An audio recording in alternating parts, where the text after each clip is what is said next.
From Wish TV and the All Indiana Podcast Network, this is the News 8 Daily 8 Podcast, a Wish TV News 8 update. Hello, I'm Jeremy Jenkins, and this is your News 8 Daily 8 Podcast for Thursday, August 8th.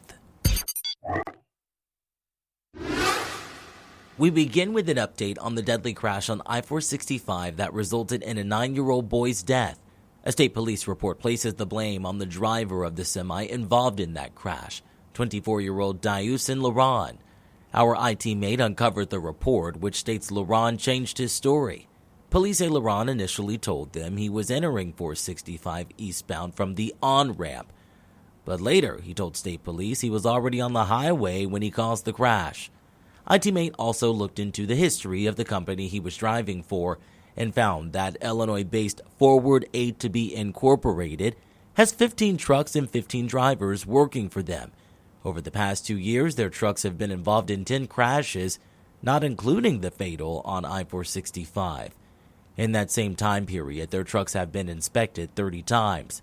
50% of the time, the inspection forced that truck to be out of service, which is higher than the national average. In the last 2 years, their drivers have been inspected 85 times. 6 of those inspections forced a driver to be out of service, which is also above the national average.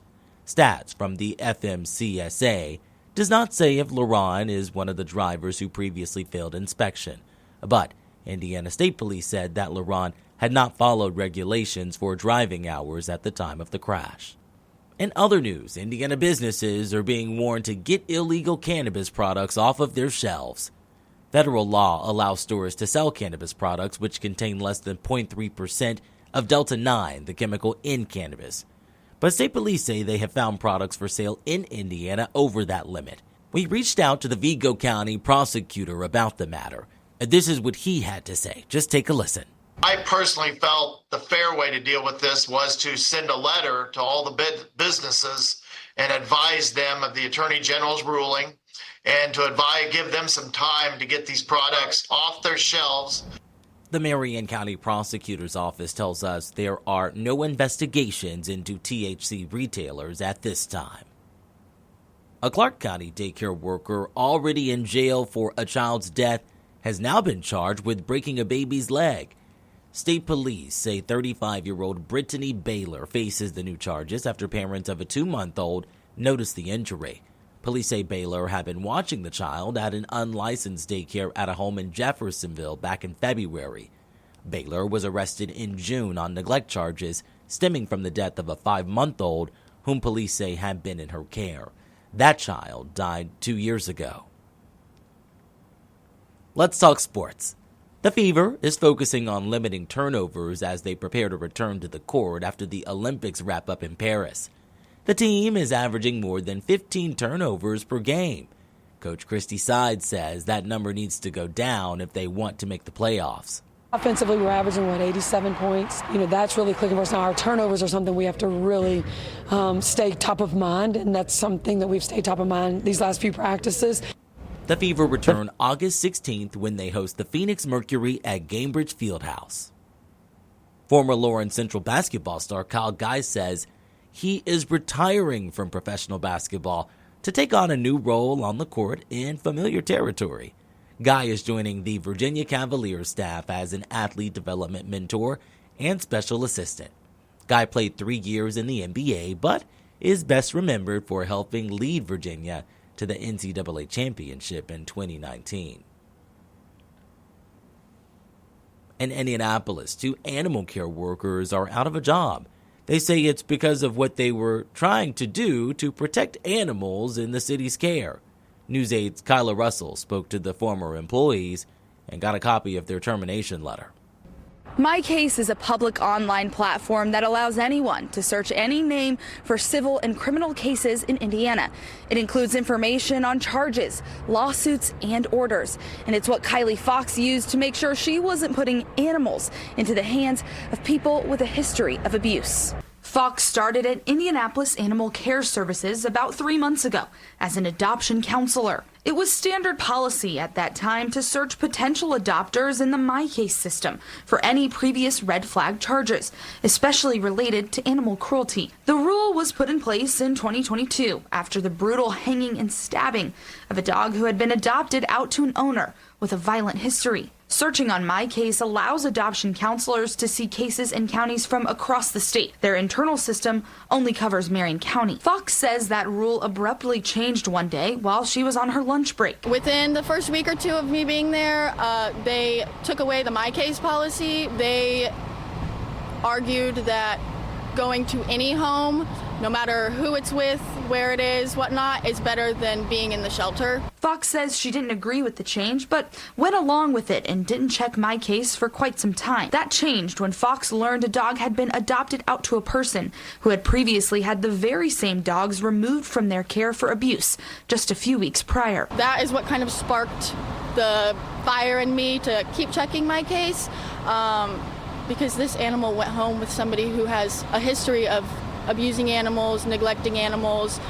They were literally confiscated from them. Over the course of a few months, Fox looked into a few other potential adopters on MyCase. In total, she denied 2 adoptions because the person interested had recent animal cruelty violations listed in MyCase, but not in their internal system. Last Wednesday, as she was wrapping up an adoption, her boss called her into her office. Fox sat down and was handed this letter. You can see the brief explanation here.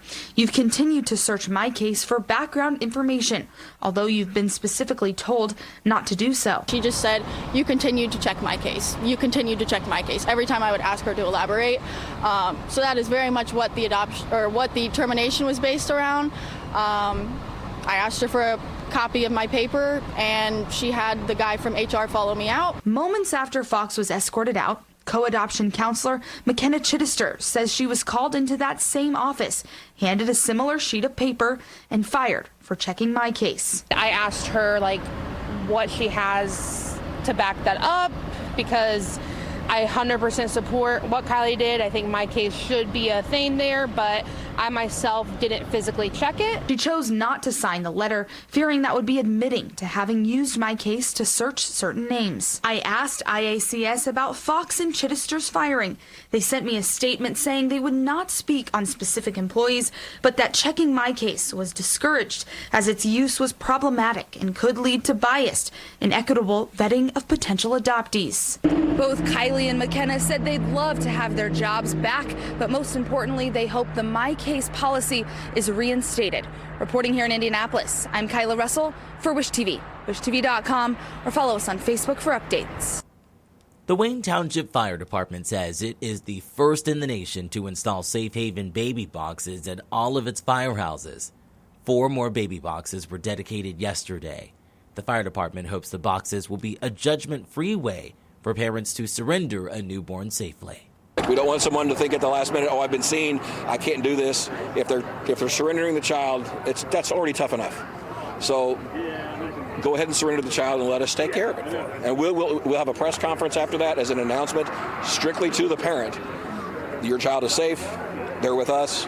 You're brave. You did the right thing, and we'll take it from here. Safe Haven says there are now 137 baby boxes across Indiana. When it comes to the weather, Storm Track 8 says things will look a bit different than yesterday. It will be warmer and sunnier, and we're in for a stretch of it. Meteorologist Marcus Bailey has your News 8 Daily 8 forecast. So I do think it's going to be a little warmer today, but humidity's not bad. It's going to be kind of your standard early August day. And then really beautiful weather settles in just in time for the weekend. So hang in there if you don't like the higher temperatures. But the summer heat will continue, 63 in Plainfield and Fishers and Greenfield. And again, there's a little bit of cloud cover out there this morning, but not nearly as much as what we had to deal with yesterday morning. 62 in Lafayette, 65 Kokomo, 63 Muncie, 65 Columbus and Bloomington, and 63 in Richmond. Overhead, big picture here. We are kind of sandwiched between 2 systems. We have Debbie, which made landfall again as a tropical storm in the Carolinas, South Carolina specifically overnight. A lot of rain in the Carolinas this morning. And then we're awaiting the passage of this cold front. That will happen tomorrow. And that's where the cool, dry Canadian air is residing up in the northern plains. We'll tap into that tomorrow. Out ahead of that, we're still on the warmer side. It's still a little humid, but it's not as bad as earlier on in the week. And Futurecast is going to keep us pretty quiet. I'm going to go mainly sunny. There'll be a few clouds from time to time, but overall, we're going to be in pretty good shape as we roll ahead through the afternoon hours. 77 at noon, 86 will be your high. Again, humidity tracker keeps us somewhat in the uncomfortable range, so you will notice the humidity, but by tomorrow and beyond, we're going to be well below that line. Really comfortable air settling in, and it could be here for a little while. We'll talk more about that here in my Storm Track 8 forecast coming your way in just a few minutes. To get a peek at the full forecast, just head over to wishtv.com, or you can download the Wish TV Storm Track 8 app. And don't forget to check out our Storm Track 8 weather blogs. And we wrap things up with a pretty sweet story. This morning, the Girl Scouts are hosting their 5th S'mores on the Circle event. Organizers say that 7 local chefs will whip up gourmet campfire creations like cheesecake, French toast, and cinnamon rolls into the traditional s'more. It starts at 11 this morning on the southeast part of the circle. The s'mores will run you about $6 a piece, and all the proceeds will go towards the Girl Scouts. This has been your News 8 Daily 8 podcast for Thursday, August 8th. I'm Jeremy Jenkins for Wish TV, wishtv.com, or follow us on Facebook for updates. This is the News 8 Daily 8 podcast, a Wish TV News 8 update on demand. For even more, on demand and on the go, connect with Wish TV on Facebook at wishtv.com and on the free Wish TV mobile app. Thank you for listening, and be sure to like, subscribe, and follow this podcast for updates every weekday morning on the All Indiana Podcast Network and wherever you get your podcast.